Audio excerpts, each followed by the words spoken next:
नमस्कार साथियों, आप सभी का स्वागत है आपके अपने YouTube channel Vivekanand Career Point पर। आज हम सामान्य विज्ञान के बारे में पढ़ेंगे, जिसमें हमारा टॉपिक है पौधों के भाग। क्या टॉपिक है अपना? पौधों के भाग। पौधों के भाग। आपने देखा होगा हमारे चारों ओर अनेक प्रकार के पेड़ पौधे पाए जाते हैं, पर जिन्हें अपने देखकर ऐसे नॉर्मल भाषा में नहीं बता सकते भी ये पौधा इस टाइप के मतलब भाग में आता है। उसके लिए हमें पढ़ेंगे पौधों को 3 भागों में बांटा गया है। कितने भागों में? 3 भागों में। तो पहला है अपना आकार के आधार पर। आकार के आधार पर। आकार के आधार पर।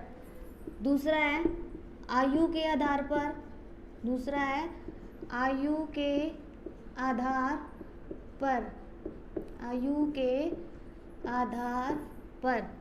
तीसरा है आरोहण। तीसरा क्या है? आरोहण। आरोहण के आधार पर। ये क्या है? पौधों के भाग हैं। आपको क्या बताया था मैंने? अपना टॉपिक क्या है? पौधों के भाग। पौधों को कितने भागों में बांटा गया है? 3 भागों में। पहला कौन सा है? आकार के आधार पर। दूसरा है आयु के आधार पर। तीसरा है आरोहण के आधार पर। तो अपने सबसे पहले इन तीनों में से कौन सा पार्ट पढ़ेंगे? आकार के आधार पर। एक बार दोबारा रिपीट कर देती हूँ। पौधों को 3 भागों में बांटा गया है। पहला है आकार के आधार पर, दूसरा आयु के आधार पर और तीसरा है आरोहण के आधार पर। तो अपने सबसे पहले कौन सा करते हैं? आकार के आधार पर। आकार के आधार पर भी पादप कितने प्रकार के होते हैं? 3 प्रकार के। कितने प्रकार के? 3 प्रकार के। उनमें से पहला है अपना, जिसे अपने लिख लेते हैं कै शाक। पहला पार्ट क्या है? शाक। इनकी विशेषताएं लिखते हैं अपने को पता कैसे चलेगा भी ये पादप शाक है? तो उसके बारे में अपने को कोई जानकारी तो होनी चाहिए ना, कुछ विशेषता, कुछ तो पता होना चाहिए जिससे अपने देख के पहचान कर सकें कि ये पौधे शाक के अंतर्गत आएंगे। तो इनका जो तना है वह हरा होता है। कैसा होता है? हरा। और ऊंचाई इनकी लगभग 1 मीटर होती है। ऊंचाई लगभग 1 मीटर। तना कैसा होगा इसका? हरा।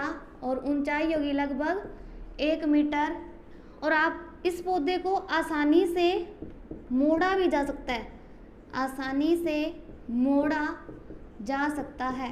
आसानी से मोड़ा जा सकता है। क्या था?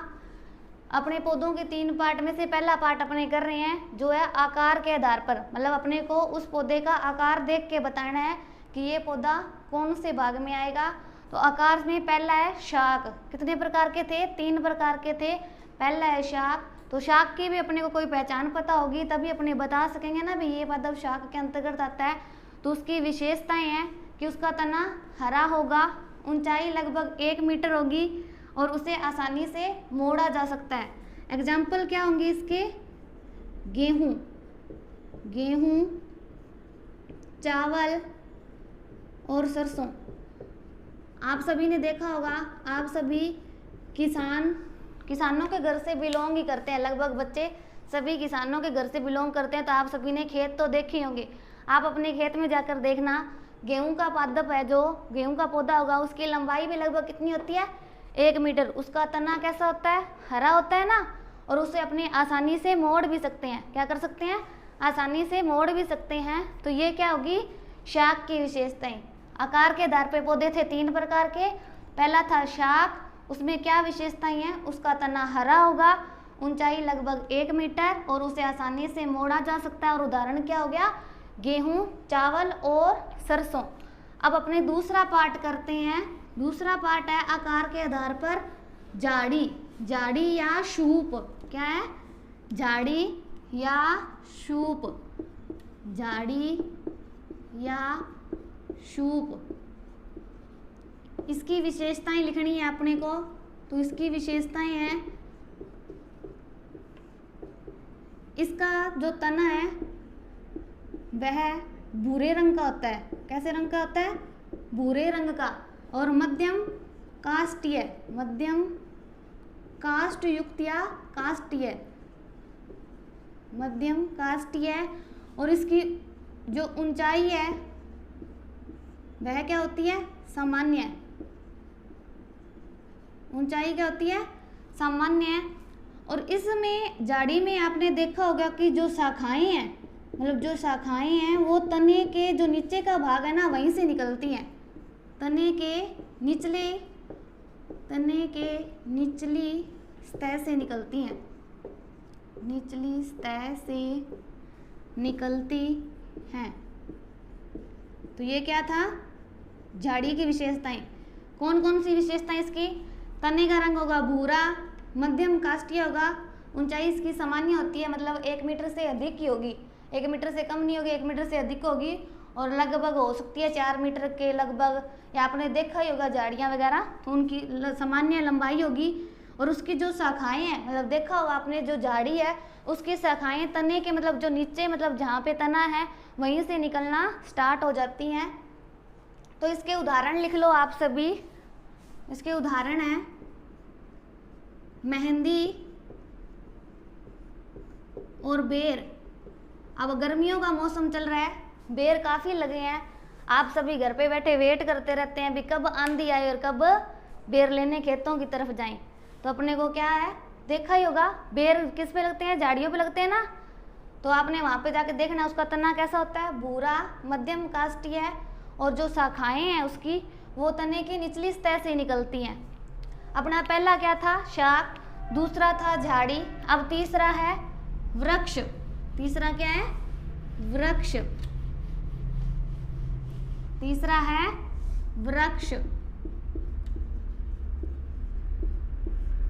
इसका तना क्या होगा?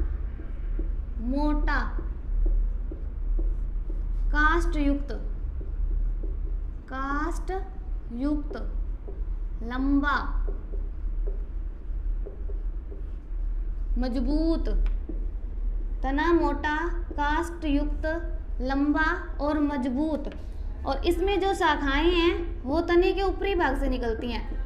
झाड़ियों में क्या थी? जो शाखाएं थी वो तने के निचले भाग से निकलना स्टार्ट हो जाती हैं, बट इसमें क्या है, जो शाखाएं हैं वो पौधे के ऊपरी भाग से निकलती हैं, पौधे के तने के ऊपरी भाग से निकलती हैं, तने के ऊपरी भाग से निकलती हैं,